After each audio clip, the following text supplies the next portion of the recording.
성령 강림 후 두 번째 주일인 오늘 우리에게 주시는 하나님 말씀은 신약성경 갈라디아서 3장 23절부터 29절입니다.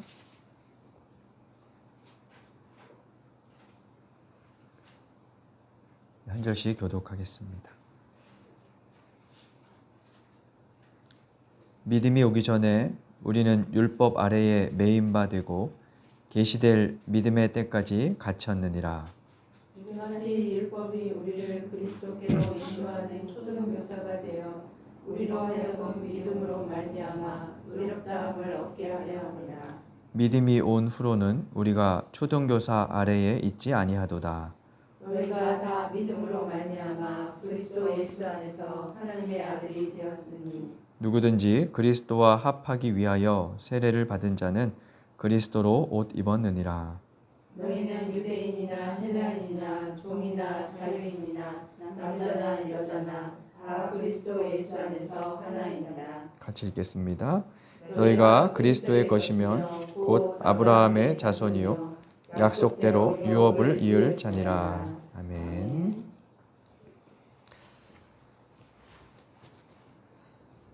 여러분은 교회라는 단어를 들으면 어떤 이미지가 가장 먼저 떠오르시나요? 일반적으로 교회하면 사람들은 십자가 종탑과 더불어 긴 의자가 있는 건물을 연상하지요. 그런데 그것은 예배당이지 사실 교회는 아닙니다. 교회는 무엇일까요? 교회는 사람들의 모임. 좀 더 살을 붙여 얘기하면 예수 그리스도를 주님으로 믿고 고백하는 사람들의 모임입니다.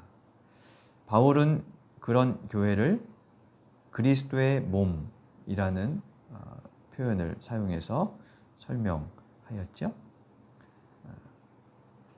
요즘에는 개념이 많이 바뀌어서 카페형 교회도 있고 저희 같이 이렇게 모이는 그런 교회도 있습니다만 아마 전통적인 관념에 익숙한 분들은 이게 무슨 교회냐 이렇게 이야기할 거예요. 그러니까 건물에 익숙하면 이제 그런 생각을 하게 될 수가 있죠. 지금 우리는 이 자리에서 교회로 모인 거라고 할 수 있습니다. 그런데 바울이 그리스도의 몸이라고 할 때 그 몸의 몸이라는 의미는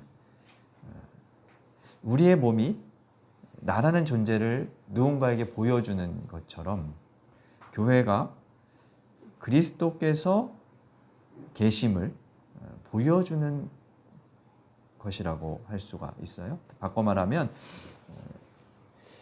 그리스도께서 교회를 통해서 당신을 이 땅에 계시하시고 우리가 몸을 통해 무언가 일을 하는 것처럼 교회를 통해서 일하신다는 뜻으로 생각해 볼 수 있죠.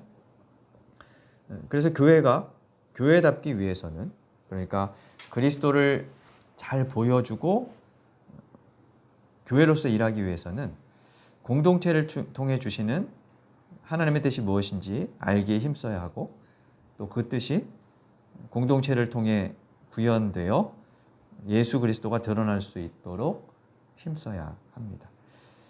이것은 최종적이고 궁극적인 목표입니다. 그러나 교회는 구원받은 사람들의 모임이면서 동시에 죄인들의 모임이기 때문에 이 최종적인 목표에는 아마 도달할 수는 없을 거예요.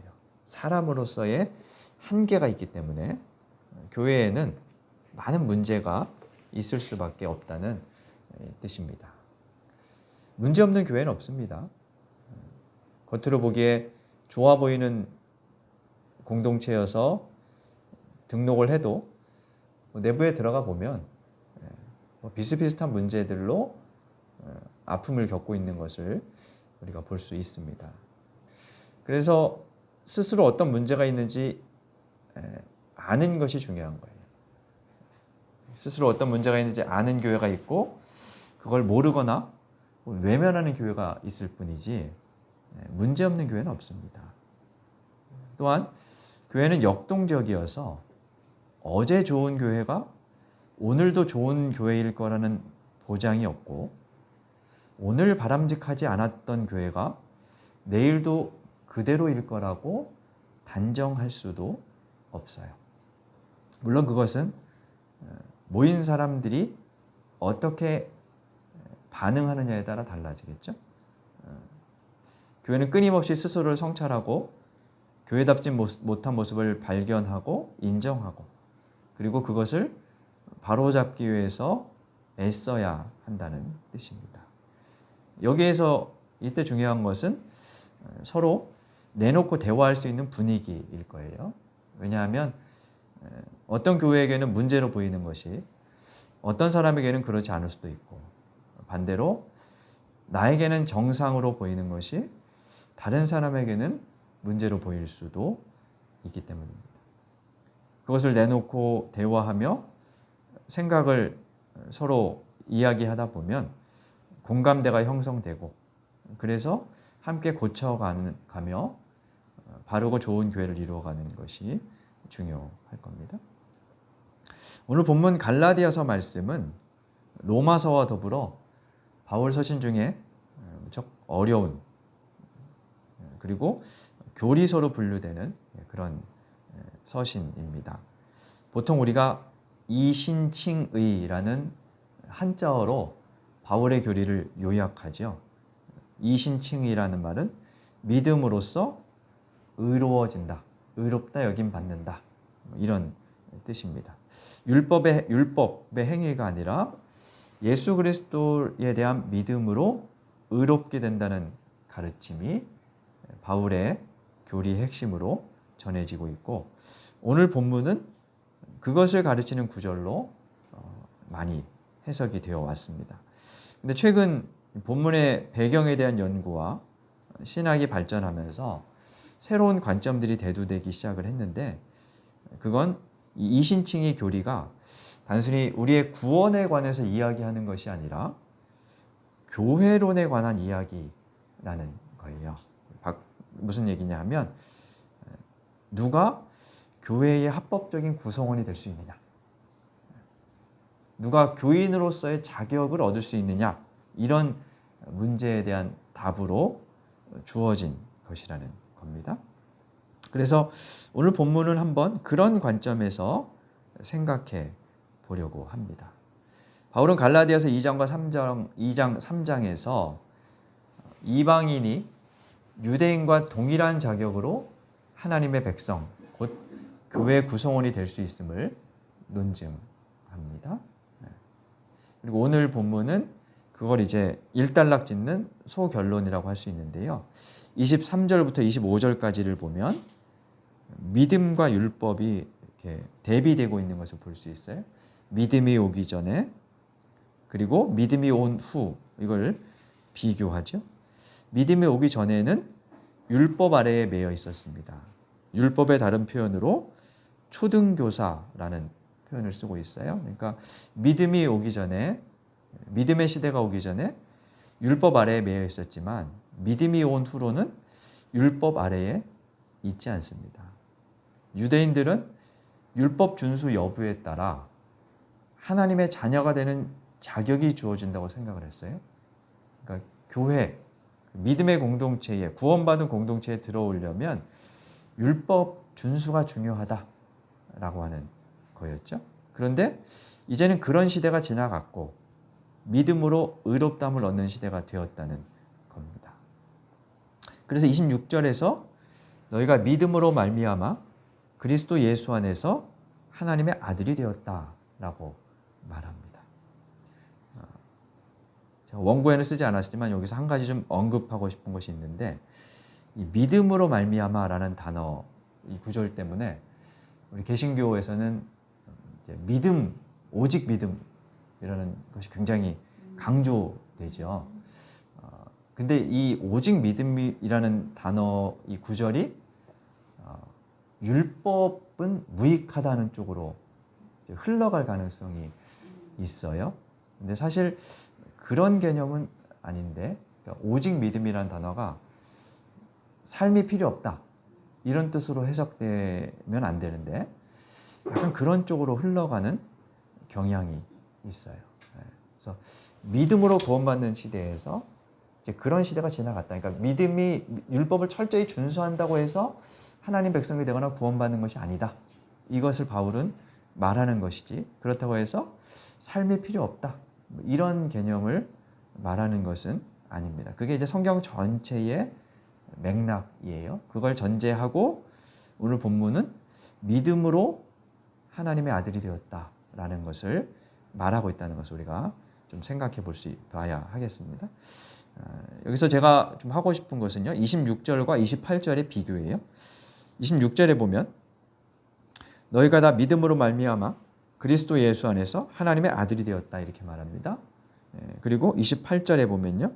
너희는 유대인이나 헬라인이나 종이나 자유인이나 남자나 여자나 다 그리스도 예수 안에서 하나다 이렇게 되어 있습니다.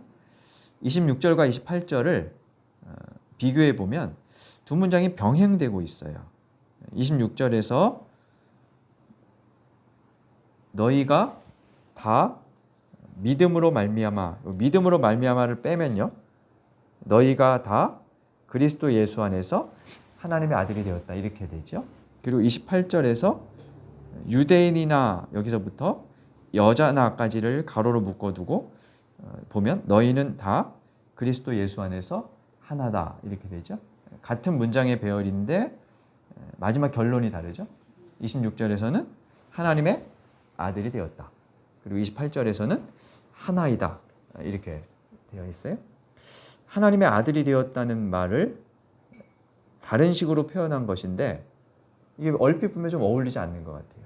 하나님의 아들이 되었다는 말에 어울리게 하려면 하나 되었다는 것보다는 새 사람이 됐다, 다시 태어났다 이런 말이 더 어울릴 것 같은데요. 바울은 자녀가 되었다는 말과 하나 되었다는 말을 같은 의미로 사용하고 있는 거예요. 그리고 중간 27절에서 그들이 세례를 받아 그리스도 안에 들어와 그리스도로 옷 입었다 이렇게 표현하고 있어요. 같은 옷을 입은 사람들이다 하는 뜻이에요. 같은 옷을 입어 하나 되었다 이렇게 볼 수 있어요. 옷은 여러 가지 기능을 하죠. 추위를 막아주고 몸을 가려주고 사람을 돋보이고 아름답게 꾸며주기도 하고요. 또 입은 사람의 사회적 신분이나 계급을 드러내는 역할도 합니다. 아울러 성경에서 옷은 성품과 삶의 변화를 의미하기도 합니다. 그리스도로 옷 입었다라는 구절을 우리는 보통 성품과 삶의 변화라는 측면에서 생각해요. 그리스도와 같은 성품과 덕성으로 변화되어야 한다. 이렇게 읽습니다. 오늘 본문과 유사한 구절인 로마서 13장에는 그런 뜻의 교훈이 담겨 있어요. 한번 그 부분을 잠시만 찾아보겠습니다. 로마서 13장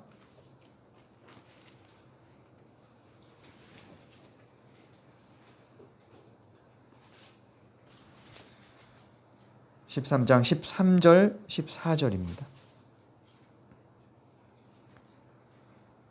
12절부터 보면요. 밤이 깊고 낮이 가까웠으니 그러므로 우리가 어둠의 일을 벗고 빛의 갑옷을 입자. 그러면서 13절 14절에서 이렇게 얘기하죠. 우리 한번 같이 읽어보겠습니다. 13절 낮에와 같이 단정히 행하고 방탕하거나 술 취하지 말며 음란하거나 호색하지 말며 다투거나 시기하지 말고 오직 주 예수 그리스도로 옷 입고 정욕을 위하여 육신의 일을 도모하지 말라. 여기도 그리스도로 옷 입어라 라는 표현을 하고 있지요. 그런데 그리스도로 옷 입어라 라는 구절을 어떤 맥락에서 사용하냐 하면 육신의 일을 벗고 그리스도라는 성품의 새 옷을 입어야 한다라는 맥락으로 사용하고 있어요. 밤에 옷을 흐트리고 있는 그런 모습이 아니라 낮에처럼 단정하게 예수 그리스도라는 옷을 입고 살아야 한다. 그래서 여기서 옷은 성품이나 삶의 변화를 의미한다고 볼 수 있어요. 반면에 오늘 우리가 읽었던 갈라디아서 본문은 좀 맥락이 달라요. 다시 갈라디아서로 가보시면 만약에 이 본문에서 이 옷이 로마서에서처럼 성품을 나타낸다면 28절은 어떻게 써야 될까요? 27절에서 세례받은 자는 그리스도로 옷 입었느니라. 그 다음에 28절에 뭐가 나와야 자연스러울까요? 로마서를 좀 차용해 보자면 그러므로 너희는 이렇게 살아라.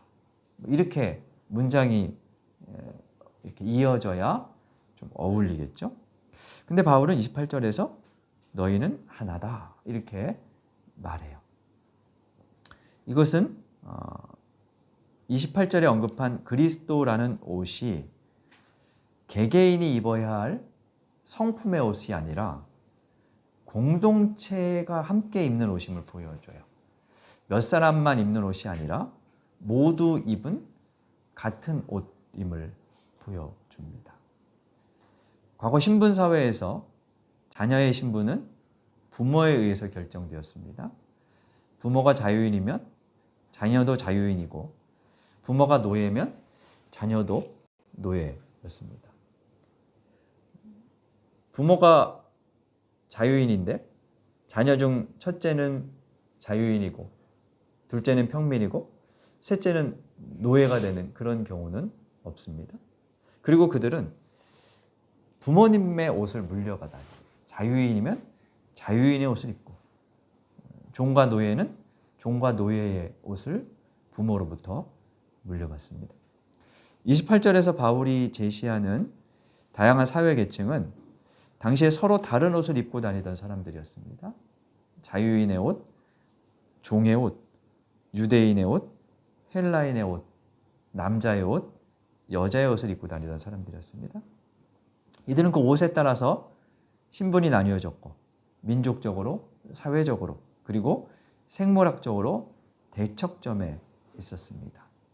유대인들은 자신들과 다른 옷을 입고 있었던 이방인을 같은 사람이라고 여기지 않았습니다.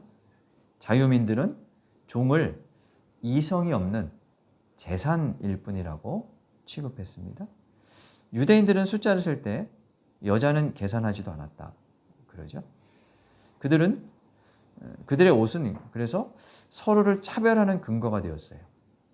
구별하는 근거를 넘어 차별하는 근거가 되었고 이것이 유대인들의 입장에서는 어떤 옷을 입고 있느냐가 구원을 결정한다는 쪽으로 흐르게 되었습니다. 교회 공동체의 일원이 되느냐 되지 못하느냐의 여부는 그가 입고 있는 옷이 결정한다. 이렇게 생각을 한 거죠. 하지만 바울은 그런 사고가 지배하는 세상에서 그 모두가 그리스도 안에서 같은 옷을 입고 있는 사람들이다. 이렇게 말해요. 누구나 그리스도인이 된 후에는 전에 입었던 옷의 빛이 바래지고 그리스도가 옷이 되신다는 거예요. 이제까지 입고 있는 옷이 사람을 구별할 뿐 아니라 차별하는 근거가 되어 어떤 사람은 교회 공동체에 들어올 수 있고 어떤 사람은 그렇지 못하다. 어떤 사람은 구원받을 수 있고 어떤 사람은 그렇지 못하다라는 근거로 사용되었지만 이제 그런 기준과 편견이 사라졌다는 거죠. 더 이상 어떤 차별도 정당화될 수 없게 되었다는 거예요. 모두 같은 옷을 입은 교회의 구성원이 되었습니다. 그래서 그들은 무엇을 얻게 되었느냐? 29절에 보니까요. 모두 아브라함의 자손이 되었고 약속대로 유업을 입게 되었다. 그러니까 한 아버지의 자녀로 그 아버지의 재산을 똑같이 상속받을 권리가 생겼다는 거죠. 이전에는 유대인들만 아브라함의 자손으로 그 재산을 상속받을 권리가 있다고 생각했는데 자유인만 그 권리가 있다고 생각했는데 이제는 그렇지 않다라는 것을 말하고 있습니다. 아마도 이 본문의 배경에는 당시 교회 공동체에 있었던 이런 의식을 보여주는 것 같아요. 교회라는 울타리 안에 모였지만 그들이 갖고 있는 신분, 겉으로 입고 있는 그 옷이 서로를 가르는 그런 기준으로 사용되었던 현실, 아마 그런 모습을 반영하고 있는 것으로 볼 수 있습니다. 프로 스포츠 신인 선수들을 지명하는 드래프트라는 것을 하는 경우가 있죠. 그 지명식을 보면 각 구단의 감독들이 이제 유력한 선수들, 그래서 뭐 1지명, 2지명 이렇게 이제 순서를 매기고 각 선수들을 한 명씩 지명합니다. 그리고 포토타임을 갖죠. 이때 감독은 지명한 선수에게 자기 구단의 유니폼을 입혀줍니다. 유니폼을 미리 이름을 다 새겨갖고 와서 그 유니폼을 입혀줍니다. 그러한 퍼포먼스는 이제부터 우리는 우리 팀의 선수다, 아마 우리 구단의 일원이다라는 계약 체결이며 권리 부여인 것입니다. 그때부터 그 선수는 구단의 각종 서비스를 이용하게 됩니다. 구단 버스를 탈 수 있고 구단의 트레이너와 의료진의 도움을 받아 경기력을 올릴 수 있으며 그 구단의 경기장과 숙소를 이용할 수 있습니다. 구단의 재산을 사용할 권리, 이어받을 권리가 생긴 거죠. 그처럼 그리스도인이라는 같은 옷을 입은 사람으로서 유대인과 이방인, 자유인과 종, 남자와 여자는 모두 한 아버지의 유산을 물려받을 권리가 주어졌어요. 이 유산은 갈라디아서 맥락에서는 구원을 말합니다. 그리스도 안에서 모든 차별의 벽이 사라졌습니다. 유대인은 교회의 정회원이 되고 이방인은 준회원이 된다거나 학력에 따라 누구는 바로 회원 자격을 부여받을 수 있고 누구는 시험을 쳐서 몇 점 이상이 돼야 회원 자격을 부여받는 것이 아니라 모든 사람이 동일한 자격으로 하나님 백성 공동체의 일원이 되었습니다. 오늘날 사회에서 표면적으로는 신분 질서는 사라졌습니다. 과거와 같은 신분에 따른 차별, 가름은 이제 없죠. 그러나 우리 사회는 또 다른 기준으로 사람들을 가르고 차별하고 있는 경우를 왕왕 볼 수 있습니다. 교회는 어떨까요? 신약 시대와 같은 민족적, 사회적, 생물학적 차별은 사라졌지만 직분에 따라 봉사 경력과 헌금 실적에 따라 또 성과에 따라 다른 권리를 부여하고 차별하고 있지는 않은지 우리가 돌아봐야 할 것입니다. 만일 그렇다면 그것은 같은 옷을 입은 한 자녀 공동체라 할 수가 없을 겁니다. 세상 사람들은 승자 독식의 사회를 만듭니다. 부와 권력을 독점하려고 하고 그것의 정도에 따라 사람을 나누고 편을 가르고 차별합니다. 그런 상황에서 교회는 그 반대의 정신으로 서로를 형제자매라 부르며 하나님의 자녀로 존중하는 평등 공동체를 지향합니다. 교회는 그리스도의 정신을 따라 사는 사람들의 모임이기 때문입니다.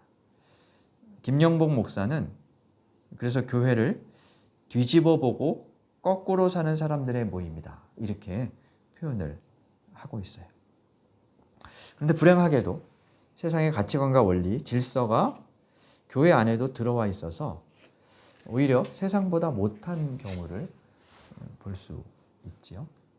그것은 같은 옷을 입고 있는 사람들이 빠질 수 있는 함정에 빠졌기 때문이라고 생각이 들어요.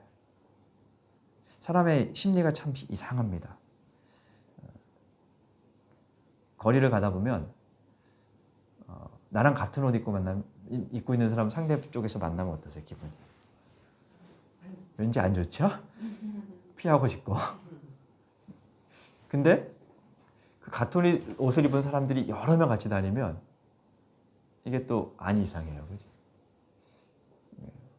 혼자 있을 때는 이렇게 좀 찍고 싶은데 같은 옷 입은 사람 여러 명이 모이면 그게 일종의 그들만의 문화를 형성하기 때문입니다.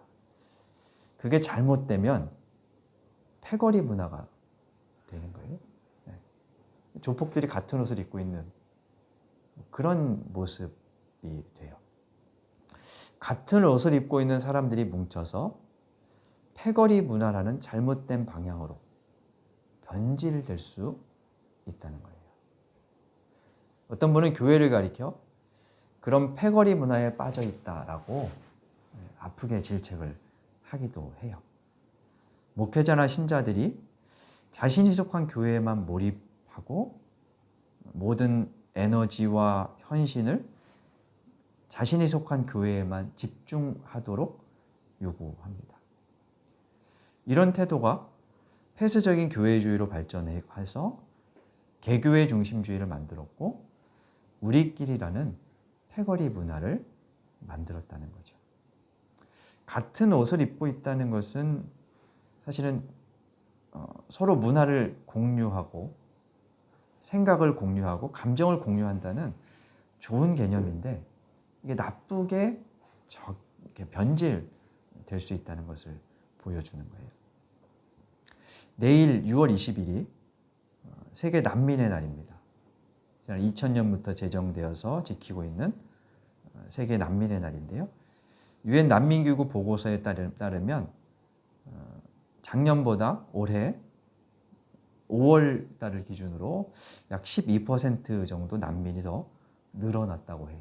세계적으로는 약 1%에 해당되는 1억 명을 넘어서고 있다고 합니다. 아마 올해 2월에 있었던 러시아와 우크라이나의 전쟁, 러시아의 우크라이나 침공 후에 피난민들이 많이 발생한 것이 원인일 겁니다. 그 밖에 내전 등으로 여전히 지금도 계속 난민이 발생하고 있어요. 앞으로도 기후위기나 식량 부족 등으로 강제 이주민, 난민들이 계속 늘어날 거라고 전망하죠. 근데 이들은 새로운 보금자리에서도 오명과 차별 속에서 적응에 어려움을 겪고 있습니다. 우리는 이 난민 이야기가 먼 나라 이야기라고 생각합니다. 근데 우리도 몇 년 전에 이 일로 좀 시끄러웠던 적이 있었죠. 2018년에 제주도에 예멘 난민이 입국했을 때 우리 사회가 그리고 일부 교회와 교인들이 보였던 모습은 인종, 신분으로 누군가를 차별하려는 교회의 민낯을 그대로 보여주었다 할 수 있습니다. 물론 풀기 어려운 단순하게 풀 수 있는 문제는 아닙니다만 적어도 교회가 그러면 안 되는데 라는 생각을 하게 했던 그런 순간이었습니다. 지금 교회력으로는 성령 강림절 두 번째 주일입니다. 성령의 역사는 교회의 시작, 성장, 그리고 이방 세계까지 교회가 세워져 갔던 역사를 보여줍니다. 그것을 지금 우리가 다시 기념하고 교회력으로 보낸다는 것은 이 기간은 우리 개개인이 성령과 동행하는 삶을 배울 뿐만 아니라 성령께서 세운 교회의 본질이 무엇인지 또 어떤 교회가 되어야 하는지를 생각하는 기간이라 할 수 있습니다. 오늘 본문은 그 하나의 관점을 우리에게 제시해 줍니다. 교회는 같은 옷을 입은 사람들의 모임입니다. 이것은 패거리 문화를 만들라는 것이 아니라 차별의 벽을 허물고 내가 세운 이웃, 형제 자매의 기준을 허물어야 한다는 것을 일깨웁니다. 이제 우리는 모든 인류가 한 옷을 입을 날을 꿈꾸며 사는 그리스도인 교회가 되어야 함을 보여줍니다. 같은 옷을 입은 우리가 서로 사랑하되 그 사랑이 우리만의 사랑이 되지 않고 같은 옷을 입은 우리에게 있는 권리가 우리만의 권리라 생각하지 않으며 그것을 더 많은 사람들이 누리고 나눌 수 있도록 그러한 교회를 만들어가는 저와 여러분이 될 수 있기를 간절히 바랍니다. 주신 말씀 생각하며 다짐의 기도 함께 드리겠습니다.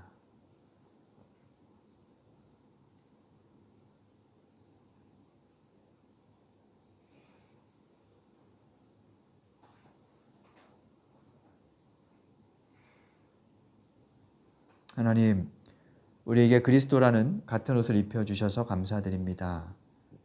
같은 옷을 입은 이들로 서로 사랑하게 하시고 혹 같은 옷을 입은 우리끼리라는 생각, 같은 옷을 입은 우리만의 권리라는 생각을 버리고 하나님의 뜻을 따라 더욱 바람직하고 좋은 공동체를 이루게 하여 주옵소서. 예수님 이름으로 기도드립니다. 아멘.